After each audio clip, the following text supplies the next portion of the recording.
Anda kembali menyaksikan berita utama di segmen Kompas Bisnis. Saudara, pemulihan ekonomi nasional diperkirakan bisa terjadi di tahun 2021. Namun, pemerintah menyebut titik balik perbaikan ekonomi di tahun depan tergantung penanganan pandemi COVID-19. Menteri Keuangan Sri Mulyani menjelaskan titik balik level perbaikan ekonomi tahun depan belum bisa dipastikan. Meski begitu, Menkyu menyebut perbaikan ekonomi sudah terjadi secara bertahap pada kuartal 3 dan akan berlanjut ke kuartal 4 dan tahun 2021. Estimasi pemerintah pertumbuhan ekonomi tahun 2021 di level 5%. Untuk merealisasikan proyeksi tersebut, anggaran belanja negara 2.750 triliun rupiah disediakan dan meminta seluruh kementerian lembaga melakukan langkah strategis dalam menggunakan anggaran.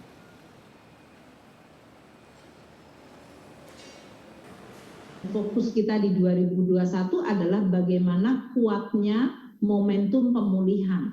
Bukan pada pertanyaan apakah pulih atau tidak. Kalau pulih barangkali yang disebut rebound atau turning point terjadi. Namun tidak dijamin akan kuat dan cukup tinggi. Ini yang sekarang menjadi perhatian kita semua. Agar pemulihan di 2021 harus cukup kuat dan cukup tinggi sehingga bisa tadi mengurangi lagi jumlah pengangguran dan mengurangi lagi jumlah kemiskinan sehingga kita kembali pada track perbaikan. Ya, lantas sejauh apa perkiraan ekonomi Indonesia bisa membaik tahun depan? Kita bahas bersama Direktur Research Center of Reform on Economics Core Indonesia, Peter Abdullah. Selamat malam, Pak Peter.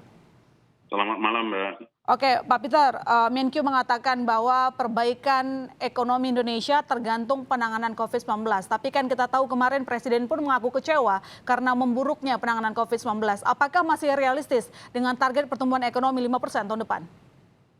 Ya, saya dari awal itu selalu mengingatkan pemerintah agar supaya tidak terburu-buru memaksakan pertumbuhan ekonomi pada tahun ini. Karena pemulihan ekonomi itu sangat bergantung kepada penanganan COVID-nya. Selama itu masih berlangsung, maka kita tidak bisa berharap banyak pertumbuhan ekonomi bisa kembali normal. Nah, tapi sayangnya kita tahu pemerintah nampak terlalu terburu-buru. Ya.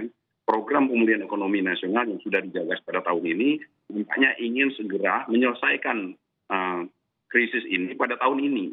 Padahal kita tahu pandemi tidak mungkin berakhir ketika kita masih belum bisa melaksanakan protokol kesehatan secara disiplin dan belum ada vaksin. Ya. Ini kita memang sangat sulit untuk berharap tahun ini untuk bisa positif dan tahun depan saya sependapat dengan Ibu Sri Mulyani, depan kita juga sangat bergantung kepada efektivitas dari vaksin. Apabila vaksin itu pada tahun ini ya, bisa diproduksi, bisa didistribusikan secara baik itu pada awal tahun 2021 dan ternyata bisa efektif, maka kita bisa berharap banyak, pandemi bisa berakhir pada tahun 2021 dan itu menjadi tanda kutip jaminan bahwasanya perekonomian kita akan kembali pulih.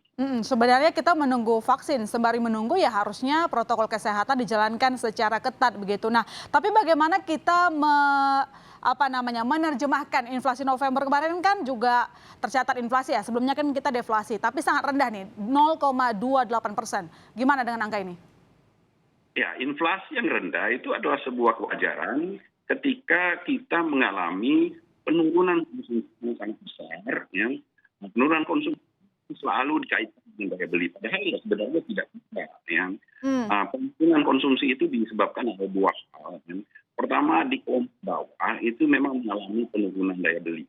Ya. Tetapi untuk menengah atas itu bukan dikarenakan penurunan daya beli, lebih dikarenakan penundaan konsumsi akibat kekhawatiran atas pandemi. Gitu. Ya. Dan ingat bahwasanya kontribusi dari konsumsi kelompok menengah atas itu 80%. Jadi lebih berperan di dalam menggerakkan konsumsi kita. Jadi bukan oleh karena daya beli. Iya, lebih nyimpan uang aja dulu karena belum pasti vaksinnya kapan. Kemudian juga kasus COVID-19 juga terus naik gitu ya, Pak? Iya, jadi itu yang menyebabkan kelompok menengah atas menunda konsumsinya karena adanya kekhawatiran akan bagaimana keberlangsungan pandemi ini. Ya, mereka sangat khawatir atas dampak pandemi ini. Oke, Pak Peter, ini kan sudah ada anggaran sebenarnya di tahun 2021 2.750 triliun, angkanya cukup besar. Tapi menjadi pertanyaan adalah bagaimana kita ngegas di awal tahun. Karena yang kita tahu kan kebiasaannya itu di awal tahun susah tuh untuk menggelontorkan dana-dana seperti itu. Ya, yang harus diingat adalah APBN itu adalah penggerak, ya, bukan penentu utama. Dia memang menggerak. Mhm. Kalau ekonominya tidak digerakkan, ya, karena pandemi, maka percuma. Ya, APBN itu tidak akan efektif menggerakkan ekonomi tahun 2021 apabila perekonomiannya belum bisa bergerak akibat adanya pandemi. Tadi makanya disampaikan Ibu Sri Mulyani, ya, beliau sangat concern terhadap keberhasilan vaksin. Apabila vaksinnya tidak berhasil, maka pandemi masih berjalan, masih berlangsung. Apapun yang kita lakukan dengan APBN itu tidak akan mampu menggerakkan perekonomian. Pak Peter, ini pertanyaan terakhir saja. Lantas langkah extraordinary apa yang bisa kita lakukan kalau misalnya vaksin belum ditemukan? Apa yang bisa dilakukan pemerintah begitulah supaya mempercepat perbaikan ekonomi 2021? Negara-negara lain menunjukkan bahwasanya tanpa vaksin pun mereka bisa menanggulangi pandemi. Ya. Ya.